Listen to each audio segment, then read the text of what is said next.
Now you finally got in an apartment, you've seen what you like. After searching and searching, please do not jump into signing a lease or contract before asking these questions. There's no turning back here. To hire a lawyer is expensive. Don't go and say, hey. Hi guys, welcome back to my YouTube channel. Nade here. So I've gotten quite a number of questions on apartments, and today I'm going to be talking about questions to ask before signing that lease, before signing that contract, before paying for that apartment. Yes, I know it is not easy. We want to get an apartment. You've been paying so much in Airbnb and you just want to get an apartment. Please make sure to ask these questions before paying for that rent and before signing that lease or contract.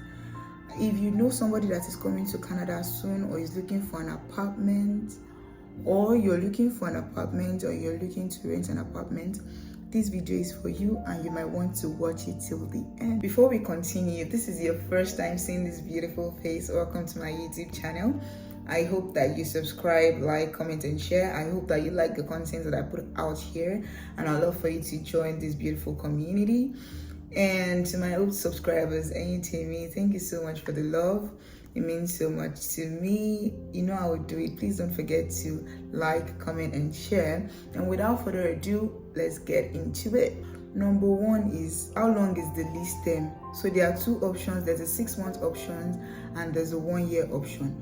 Most landlords and agents will tell you that they are looking for a long-term lease, which is the 1-year option. But you can also ask them before you make payment or before you sign the lease, can we do 6 months? I would advise doing the 6-month lease, because along the line, if you move into this apartment and you decide, oh, I want to move out, or I'm no longer comfortable in this place, or you want to move out due to whatever reason that you might have, then you just know that, okay, maybe it's just 6 months, you just be staying there for 6 months rather than signing a year lease. Because if you sign a year lease, you cannot move out of that apartment until that 1 year is due. And even if you're moving out of your apartment, you need to let the agent know, or you need to let the landlord know, and you need to find somebody that is going to stay in that place. Because if you cannot find somebody that is going to take your place, you're going to need to keep paying that rent till you get somebody that is going to move in. So you might want to just stick with the 6 months lease.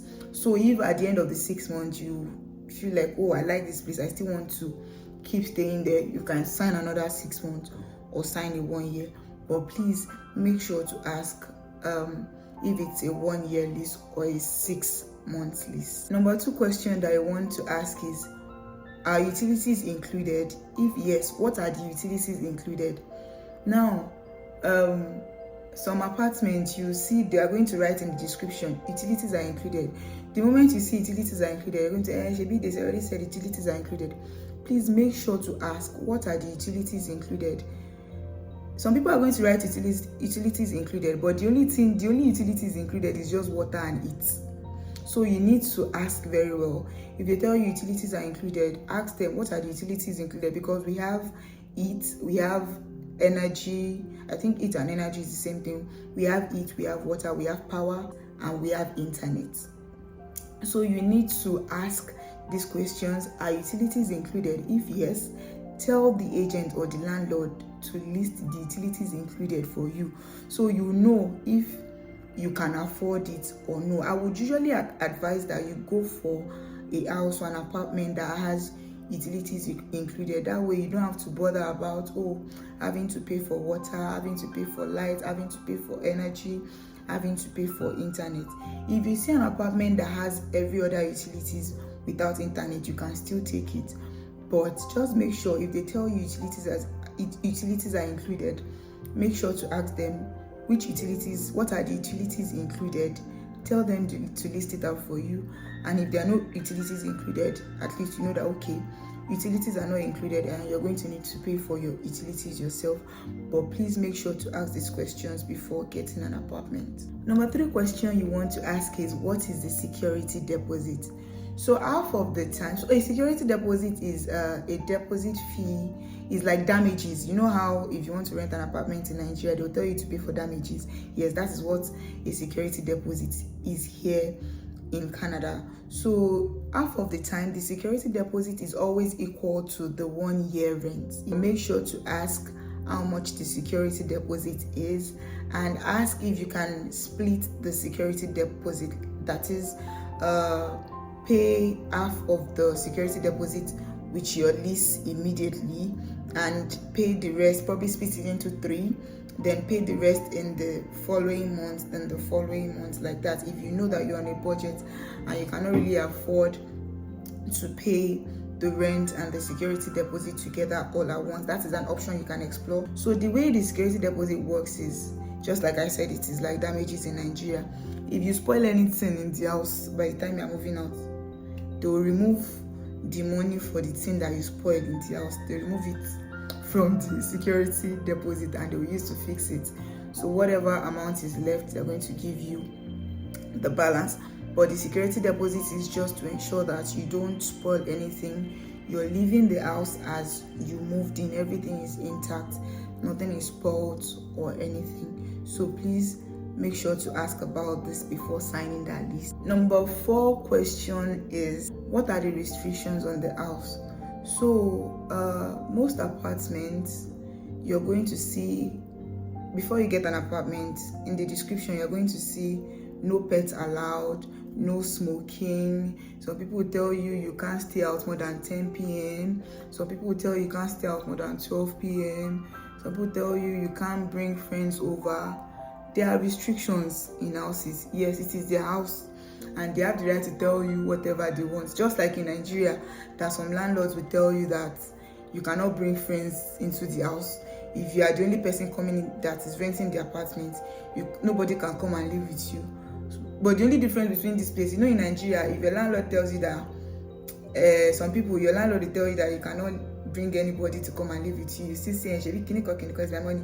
Here, they have the right to sue you if you break the contract. So please make sure you ask these questions and make sure that you're sticking to the contract. So ask them, what are the restrictions? If you're a pet lover and you know that one day you'd like to buy a pet or you like to own a pet, ask them, are pets allowed? If pets are not allowed, you know that place is not for you, so don't take it. Ask them, if you're a smoker and you smoke, ask them, is smoking allowed? If smoking is not allowed, you know that place is not for you. Look for a place or an apartment that allows smoking. Ask them, what are the other restrictions? Make sure to ask, they should put it in writing in the contract, the restrictions that are there. So if anything happens, you can always refer to that contract that, oh, this, because if anything happens, the contract is what you always refer to, that okay, in this contract it is stated as so please make sure to ask about the restrictions on the house that you're getting. If there's anything the landlord does not want, if there's anything the agent or the owner of the house does not want, please make sure to ask. And if it works with you, fine. If it does not work with you, fine. Number 5 question that you want to ask, this is also in relation to restrictions. So if you're the type of person that you like making upgrade to a house, because in Nigeria you see some people, because they don't like a particular tiles, they remove the tiles. In Nigeria, we're allowed to paint the wall to the color that we want. We're allowed to change the windows, do whatever we want in the house.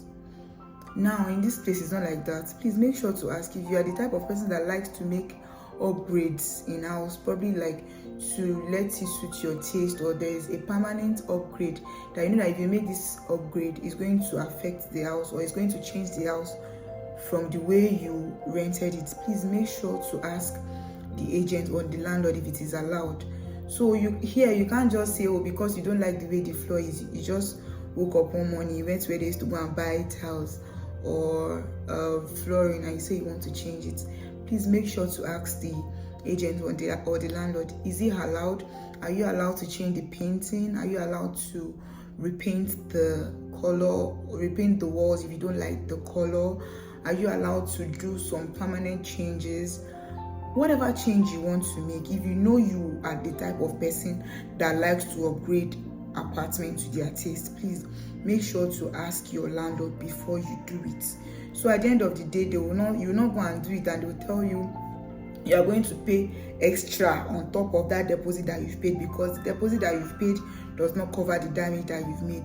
And in your own mind, you're only trying to beautify the house and you're only trying to upgrade it to your taste. So before you do that, please make sure to ask your landlord or your agent if it is allowed for you to do that. If not, please, it's either you don't get the apartment or you don't do it. Number 6 question that you want to ask is, how does the maintenance work?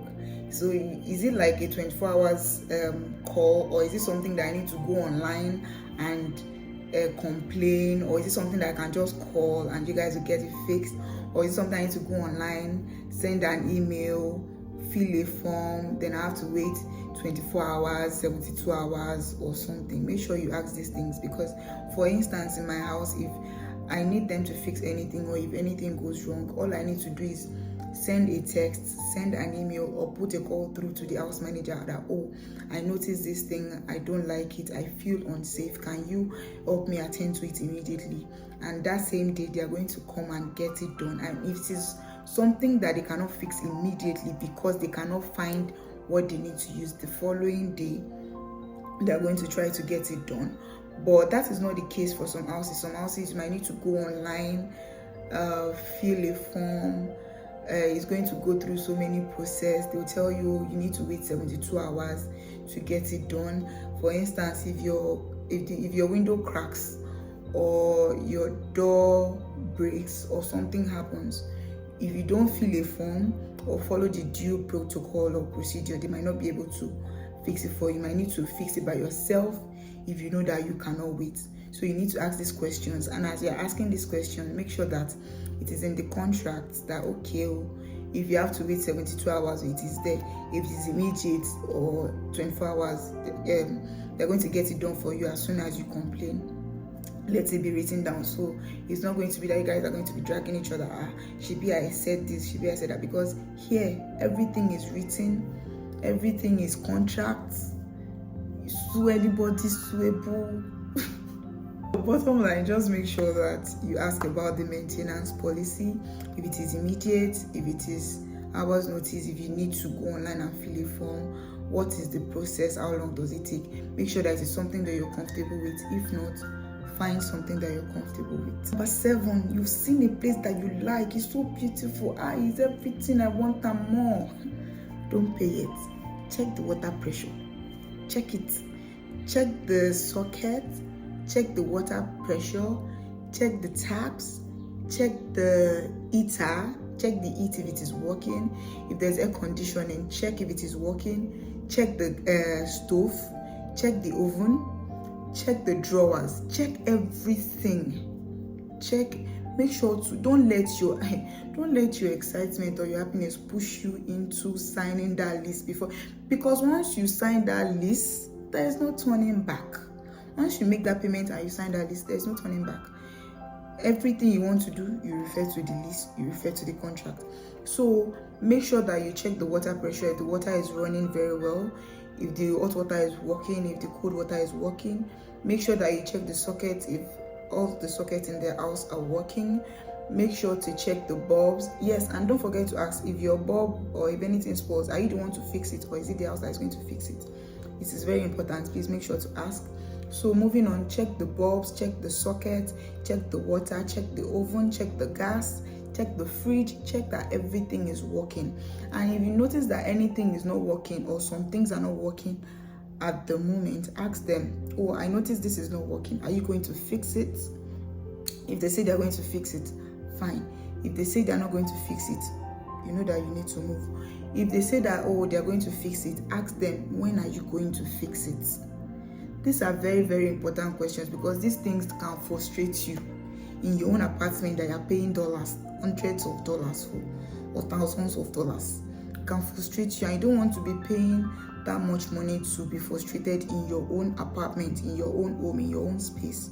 So please make sure to check for water, check for heat, check for light, check that the bulbs are working, check that the drawers are all good, the door is good, the lock is good.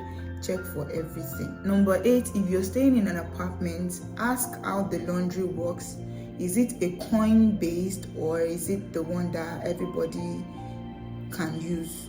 Yes, because in a house, in apartments, so an apartment is like a building that has different units. So you have your own apartment. If it's a one bedroom, you have your apartment, your bedroom, your bathroom, your kitchen, your balcony, if there is any, you have everything. But the only thing you might be sharing is like the laundry. So ask, is it coin based? That is, do you need coin? Do you need to pay into the washing machine before you can use it, or is it free? So these are the things that will let you know if the money you are paying is actually worth it. Don't forget, make sure you ask this question, because if at the end of the day they told you, oh, the rent in a month is 1,500, for instance, the rent in a month is 1,500, utilities included, and you find out that the only utilities included is only water and heat. You have to pay for lights, you have to pay for internet, you have to pay for this, you have to pay for that. At the end of the day, you start wondering, maybe you now have to pay for lights $100, for instance. You have to pay for internet $100, for instance. At the end of the month, the whole bill is already moving to 1,700, and you start rethinking, hope I've not made mistake like this. And there's no turning back, especially if you now signed 1 year. You have to bear with it for 1 year. So please make sure that you ask these questions. Ask, is the laundry coin based or is it free? Number 9, yes, you've searched, you've seen all these things, everything is okay, you think you're good. Don't pay yet. Carry your phone, go around the apartment, check if your cell phone service has service in that apartment, all over the apartment. Check if the internet is fast. You don't want to stay in an apartment that you only have one bar. You are calling, the call is breaking, you are saying hello, you cannot make calls, your internet is not fast, because half of the time, if you are not going to work, you're not going to school, you're going to be at home. So you're at home, you cannot use internet, you cannot make calls, you're going to be frustrated. So when you get an apartment, after you've asked all these questions, take your phone, go around the apartment, go around the house, check if your cell phone service has service in that apartment, and you're not going to have issues with calls or text or internet. It sounds minor, but it is very, very, very, very, it is a big deal. It can frustrate you. Yes, it can frustrate you. And remember, once you sign that lease, if you sign the 1 year lease, there's no way I want to move out again. If you like move out, you still be paying your rent and you still be paying the bills. So you want to make sure that you ask these questions and everything fits into what you want, what is going to make you comfortable, because remember, your house is your safe haven and you want to be comfortable as much as possible. I hope that I've been able to answer some of your questions. I hope I've been able to shed some light on dark or gray areas about getting apartments, mistakes not to make, questions to ask before signing that lease or before getting the apartment. And I hope that you find this information useful.